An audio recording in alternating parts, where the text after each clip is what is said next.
So, there's no money left here, right? We don't need to keep relationship with her anymore, do we? No, we don't. We don't even need our parents anymore. What? We mean we're cutting ties with you. There's no benefit in pleasing a penniless mother-in-law. Right. It'll be a hassle you beg us money or ask us to care for you when you have no money to give us. Better to cut ties now. I understand your point of view. So, your inheritance will be $60,000, right? And we're agreeing that this amount serves as a severance to end our parent-child relationship, correct? Yeah, that's fine. After my husband passed away, my son and his wife showed their true colors. They presented me with a declaration of estrangement as if to vent their frustration for their failed plans. $60,000 is a lot of money. But they'll regret having taken that money. 2 years after my husband's death, I was sitting on a park bench eating bread. My moment of peace was interrupted by a familiar voice. Hey, isn't that you? What? Look, she looks so worn out, feeding pigeons in the park. No, I'm not. Ha. True. We took all the money, so you must be homeless now. How's the homeless life? I was beyond anger and simply speechless. I sighed softly and resumed my lunch. Mom, why are you ignoring us? Oh right, we've cut ties, so I shouldn't call you oaf woman, huh? How about calling her homeless hag? Yeah, homeless hag works. My son and his wife kept mocking me, taking advantage of my silence. Having finished my bread, it was time to tell them the truth. You keep saying homeless, but who are you talking about? You, homeless hag. I'm not homeless. I live over there. What? I pointed to a building and explained the truth to my son and his wife. What? They are shocked by the truth. It was too late for them to regret anything. My name is Mary. I'm a 60-year-old housewife. My husband, Robert, is 67 and still working. He left his job about 20 years ago and started his own IT company. The company grew steadily, especially in the last 10 years with the success of a new business area, leading to rapid growth. It's quite large now. Though it's all Greek to me, my husband talks about data science and big data. He's retired as CEO due to his age but continues as chairman. However, he's thinking it's about time to step down from that role too. We have an only son, Eric. He didn't take over the company when Robert retired. He doesn't even help with Robert's business. I don't want to be seen as living off my father, I'll make my own way. After graduating, he joined a company unrelated to IT and left home. I had hoped he would take over Robert's business, so I was a bit disappointed. But, as a parent, I was also proud of his choice to be independent and smiled when I heard his decision. I won't force you. Do what you want. Robert seemed to share my sentiments, and he encouraged Eric to follow his own path, although he looked a bit disappointed. Things were fine until Eric got a job. He rarely contacted us and only came home for Christmas. Lately, he doesn't even come home for Christmas, just a phone call. Well, it's natural for men, and as long as he's doing well, that's fine. I keep telling myself that, but I still wish he'd contact us more. One day, out of the blue and well before Christmas, I got a call from him. It's unusual for you to call other than Christmas. I have something to tell you. I'm coming home soon. What's the news? I'm getting married, so I want to introduce her to you. Really? I was just happy to hear from him, but I was even more surprised by his marriage announcement and couldn't help but exclaim loudly. Startled by my sudden outburst, Robert, who was leisurely watching TV, turned towards me. I beamed a broad smile at him. He looked puzzled, not knowing about Eric's marriage yet.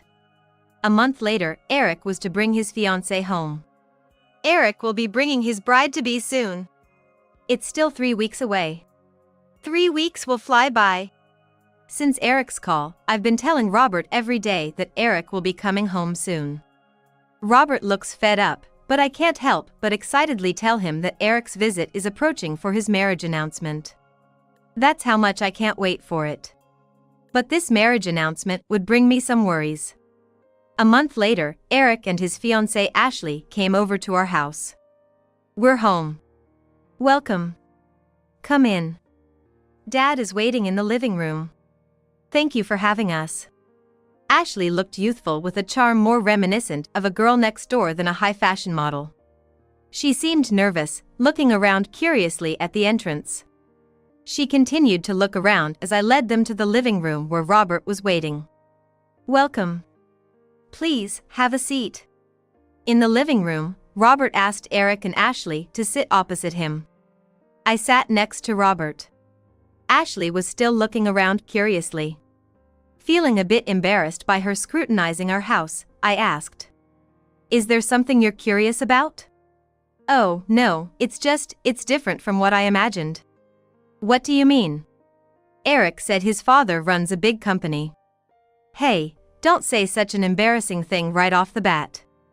The words of Ashley and Eric's hurried attempt to cover up made Robert and me exchange glances and laugh. Did our house seem more ordinary than you expected? No, I didn't mean that. Don't worry. We're not much for material things. Even though he runs a big company, our house is of average size, and we don't deck ourselves out in brand names or eat lavish meals every day. I see. Sorry for saying something weird. I told you there's no need to be nervous, right? You see, my father isn't a very rigid person. Eric couldn't help but laugh as well. With Eric laughing, that made Ashley relax, and from then on, the conversation went smoothly. She looked young, but she was actually 27 years old and quite mature in conversation. I had been worried about Eric, who hadn't married even after turning 30, but I was relieved that he finally found someone good for him. 3 months later, they got married. I was already happy enough with this, but his marriage also brought some unexpected consequences. Hello, Mom. Everything okay over there? Yes, everything's fine. You and Dad are not young anymore, so please take care of yourselves. Every time you call, that's all you talk about, Eric. Since getting married, he began to call us at least once a month. Probably, Ashley must have learned that he rarely contacted us before and urged him to call regularly. Not used to contacting us, Eric always seemed unsure of what to talk about and would always inquire about our health. I wish he would talk more about his work or married life, but I always listened to him with a soft expression, happy to hear from him. For their first Christmas after getting married, Eric and Ashley visited us. I went all out and prepared a homemade Christmas dinner to treat them. However, Ashley seemed a bit dissatisfied. Ashley, is there anything you can't eat? No, it's not that. I'll eat, thank you. Ashley smiled and responded, but I didn't miss the fleeting shadow that crossed her face when she saw the Christmas dinner. She hardly touched the food. I wondered if there was something she couldn't eat. Worried that I had made Ashley uncomfortable, I kept glancing at her, becoming overly concerned about her reaction. So preoccupied with Ashley's reaction, I found myself talking less than usual, despite the lively conversation between Robert, Eric, and Ashley. Finally, as Eric and Ashley were about to leave, Eric whispered something to me so that the others couldn't hear. Mom, these traditional Christmas dinners aren't really the trend anymore. That's not true, is it? There's nothing old-fashioned about a traditional Christmas dinner, right? It's not about being old-fashioned, but the Christmas dinner you made was more conventional, right? Nowadays, people often go for more unique or gourmet-style Christmas meals. Ashley might have been hoping for something more contemporary or lavish. Really? I guess I'm out of touch with the latest trends in Christmas dinners. I'm sorry. I didn't think making a Christmas dinner was something to apologize for even though they had a trend. But I was worried too much about Ashley's impression. I found myself apologizing to Eric in a low voice. After the small Christmas dinner incident, the once-a-month calls dwindled to once every 2 or 3 months. I was downhearted, thinking I had upset Ashley with the dinner. Seeing my mood, Robert comforted me. Don't worry about the Christmas dinner. Ashley wouldn't be upset over that. Eric's probably just busy with work. Or maybe keeping up monthly calls was too much for him. After all, he didn't used to call at all. Even once every 3 months is good, right? His words cheered me up a bit. However, I still couldn't shake off a lingering negative feeling. It seemed like this negative emotion attracted more trouble. Half a year later, Robert fell ill. I guess I can't work anymore. This is a good opportunity to retire. He seemed happy to be free from work while lying in the hospital bed. But I knew him too well after over 30 years of marriage. He must have been frustrated to be forced into retirement by illness, not by choice. His attempt to hide his worries behind a smile pierced my heart. Naturally, we told Eric about Robert's illness. What? Dad's ill? I'll come to see him sometime. Eric's response over the phone was indifferent. Robert's condition worsened. Even though Eric and Ashley never visited. Eventually, the once every 3 months calls stopped, and they didn't even come home for Christmas anymore. Time passed, and 3 years later, Robert passed away. So, Dad's finally gone, huh? Well, he was over 70 and had a successful business, so I guess he was satisfied with his life? Even when I told Eric about Robert's passing over the phone, his reaction was indifferent. He did show up for the funeral but didn't help with anything. Once the formalities were over, Eric and Ashley hastily left. Remembering them laughing as they got into the car, my sadness over losing Robert was replaced by anger. But that anger was fleeting, and soon I was overwhelmed by grief again. There were so many things to handle, like paperwork and clearing out stuff, but I couldn't seem to make any progress. About a month after Robert passed away, I finally started to feel a bit better. It seems time does heal most wounds. However, just as I was regaining my strength, a new problem arose. One morning, while doing laundry, the doorbell rang. Mom, open up. I checked the monitor and saw Eric and Ashley standing there. Feeling puzzled by their sudden visit when it wasn't even a holiday, I headed to the door. This way to the room Dad used for work. Just wait a minute. As I opened the door, Eric and Ashley barged in without a greeting and headed straight for the room Robert used for work. Left standing at the door, I hurried after them. Where is it? It's probably in one of these drawers. The door to Robert's workroom was left open, and I could hear Eric and Ashley talking and rummaging through the drawers. What are you two doing? Eric and Ashley stopped and turned to look at me. I had an idea of what they might be up to, but I was praying I was wrong. It's about time we discussed inheritance, right? So we came to collect what's ours. Robert ran a big company and hardly spent any money, so there must be a lot of money, right? It seems my prayers went unanswered. Eric and Ashley threw those words at me and went back to searching through the drawers. Watching them act like thieves, I lost the will to stop them. Found it! Is this it? Yeah. What's inside? Breathing heavily, Eric and Ashley began flipping through Robert's bank books. However, their faces fell as they looked at the balances. What's this? There's hardly any money in here. Damn. I guess there wasn't as much money as I thought. It was clear they came looking for Robert's money. But I couldn't understand their conversation, and I just stood there, dazed and expressionless. Mom, you've had an easy life, but in the end, you got the short end of the stick, huh? Eric's voice snapped me back to reality. As I regained my focus, I saw Eric and Ashley looking at me with sly smiles. Still unable to comprehend the situation, I asked Eric, ready to be made a fool of. What do you mean by got the short end of the stick? No need to play dumb. We know. Ashley said Robert's company was absorbed by another right when he got sick, right? That means it was running at a loss and had to join another company, right? What? What are you two talking about? A person with a nearly bankrupt company wouldn't have much money. Still, I thought there'd be something left since he was the head of a big company. There goes my plan. Yeah, what a letdown. Wait. What do you mean by all this? I couldn't make sense of Eric and Ashley's conversation and, frustrated, I raised my voice. But Eric and Ashley remained unfazed by my yelling, still sporting their villainous smirks. I didn't join Dad's company because it looked like hard work, dealing with all that complicated stuff. Why slog away there when I could just inherit a fortune from Dad in the future, right? I thought it was smarter to just take it easy with a less demanding job. But, things didn't go as planned. I even tried to stay on your good side at first, being all nice, making Eric call you, enduring that awful Christmas dinner. You stopped doing all that once it was clear Dad wasn't the strict type, right? When we found out Robert had given up the company, we resigned ourselves to a normal life, right? No more surefire rich future. I might have given up, but I was still hoping there'd be like $200,000 saved up. Look at this passbook.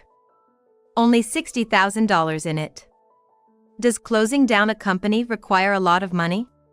Well, we'll just gratefully take this $60,000 then.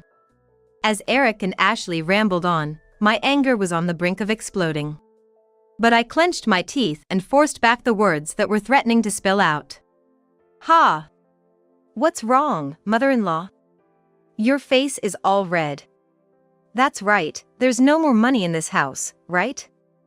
No need to bother with you anymore, right? That makes sense. I don't need a parent who ruined my plans. What? We're cutting ties with you, mother-in-law. This house has no more money, right? No point in pleasing a penniless mother-in-law. We don't want to be hassled for money or told to take care of you without a penny to your name. Better to cut ties now. I get your point. So, your inheritance is that $60,000, and that's the severance to end our relationship as parents and child, right? Anything else in the house, I can take, right? Yeah, that's fine. I don't need this house anyway, and I don't want to be saddled with any debts. We're satisfied with the $60,000. Eric and Ashley left laughing, just like they did at Robert's funeral. I didn't want to give them even $60,000. $60,000 is a lot of money. But later, they would regret having taken that money. 2 years after Robert passed away, I had some errands in town. Moving around at my age, in my mid-60s, can be quite exhausting. Feeling tired, I decided to rest on a park bench. I eased onto the bench with an oof and took out a sandwich I had bought at the supermarket for a simple lunch. As I bit into my sandwich, pigeons began to gather around. Watching the pigeons gave me a sense of peace. Indeed, they are symbols of peace. However, that serene atmosphere was shattered by a familiar voice. Isn't that you, Mary? What? Look at that. She looks so exhausted, feeding pigeons in the park. No, I'm not feeding the pigeons. Oh boy. That's true. As always, you don't seem to spend money on appearances. Oh, maybe you don't have any money left since we took it all, so I guess you've become homeless now. How's the homeless life? Eric and Ashley, as usual, are not listening to me. My anger has long passed, and now I'm just speechless with disbelief. I sigh softly and resume my lunch. Mom, why are you ignoring us? Oh right, we've cut ties, so I shouldn't call you Mom anymore. How about homeless hag then? Yeah, homeless hag works. Eric and Ashley, taking advantage of my silence, continue to say whatever they want and laugh. I've finished my sandwich, so it's time to tell them the truth. You've been talking about being homeless, but who are you talking about? You, homeless hag. I'm not homeless. I live over there. What? I pointed to a building. Eric and Ashley slowly turned their gaze in the direction I'm pointing. The building I'm pointing to looks small from a distance, but it's a fine tower apartment. I thought living in a fancy tower condo was a bit much at first, but it's actually very convenient. They have barrier-free rooms for the elderly, and I live in one of those. Plus, with care staff on site 24/7, I feel safe knowing there's always someone there if I need help. What? Don't exaggerate. A homeless hag like you couldn't afford to live there, right? Well, actually, that place was left to me by Robert. What do you mean? Robert owned 5-tower condominiums. I started living in one of them. I'm the owner of the others, so I have rental income. I'm not struggling for living expenses. Oh boy. If you're going to lie, at least make it a believable one. It's true. I'll show you proof. I shouldn't really be showing these to you, but just a little peek. I took out documents related to the ownership and rental agreements of the tower condo from my bag and show them to Eric and Ashley, who are gaping in shock. I happen to have these documents with me as they are related to my errands today. They seemed doubtful, but after seeing these documents, they finally understood I was telling the truth. Where did Dad get that kind of money? You both seemed to think Robert's company was in debts and got bought out, but it was actually a proper sale. He bought the tower condos as an investment with the money from selling his company. That's why there was only $60,000 in savings. I think he also wanted to leave something other than cash as an inheritance. Maybe he wanted to do something like work since he had to retire suddenly due to illness. Eric and Ashley were in a daze, realizing they only received $60,000 despite there being tower condos. But saying 5 buildings might be an exaggeration, turning into a lie as Eric mentioned. Building a tower condominium costs billions. 5 buildings would require hundreds of billions. No way could such money be obtained from selling a company, and not even large corporations can easily build 5 tower condos. So, I'm not the owner of an entire building but rather a part owner. When I said 5 buildings, I meant owning units in 5 different buildings. I said 5 buildings to simplify the explanation. Eric and Ashley misunderstood, thinking I owned entire buildings, but I don't feel like correcting them. Owning units in 5 buildings is still considerable. Each unit Robert bought is worth over $10 million. Owning 6 units means over $60 million. Robert invested almost all the money he earned from selling his company into these properties. Buying such a big property must have been enjoyable for him, the last big purchase of his life. If you have so many, couldn't you spare one for us, please? Yeah, managing all those by yourself must be tough. We can help. Once they knew I was the owner of the tower condos, Eric and Ashley became cautious in their choice of words, their speech stilted. Their about-face was quite remarkable. Of course, I couldn't trust such people. There's no need for estranged strangers to worry about me. But wait a minute. Even if we've severed ties, we're still family. That means when you're gone, the properties will automatically be mine, right? Right, that's it. No need to flatter ourselves to this old lady now. Eric and Ashley began to smirk again, like villains. But I had no intention of passing on Robert's precious legacy to such malevolent people. Unfortunately for you, I won't be giving them to you. You're planning to write a will that disowns me? That's useless. I know that a child's right to inherit can't be easily taken away. That's why I plan to dispose of the property in the end. What? I intend to transfer the property to Robert's acquaintances. What? One of the 6 units of the buildings is my residence, while the other 5 are occupied by Robert's acquaintances. They are all married and run their own businesses, so they're unlikely to move out until I join Robert. So, there's no worry about vacant units. These people, who have supported me and whom Robert was indebted to in his lifetime, will inherit the apartments when I'm gone. I think that's much better than handing them over to Eric and Ashley. Furthermore, the money that's slowly accumulating from the rental income, I plan to donate to Robert's company. It might not be a large amount, but since I've already given Eric and Ashley $60,000, I don't want to give them another penny. Well, when it's my time to leave, I'll make sure there's absolutely nothing left for you. What? Eric seemed to lose all his strength upon realizing I had no intention of leaving anything behind, collapsing to the ground. $60,000 is a significant amount, but not beyond Eric's earning capacity. If he regrets forsaking the properties for just $60,000, that's inevitable. It's not that pleasant to discuss plans after I pass away.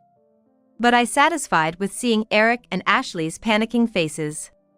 Well, I have errands to run, so I'll be going. Goodbye, estranged strangers. I left the park with a spring in my step. Eric, having missed out on the properties, was so frustrated that he bought a small condominium building. But, acting hastily without sufficient knowledge, he struggles with vacancies. And the venture continues to run at a loss. He's poured his savings into it and taken loans, so he can't keep this up indefinitely and will likely have to sell it. If that happens, he'll be left with tens of millions in debt. Worse, if he can't find a buyer. If so, he has to demolish the building to sell the land. The thought of the demolition costs added to his debt is frightening. Meanwhile, I live comfortably in my barrier-free tower apartment, surrounded by people who were indebted to Robert and who care for me. I don't feel the loneliness often associated with an elderly person living alone. Today looks sunny, so maybe I'll take a walk in the park again.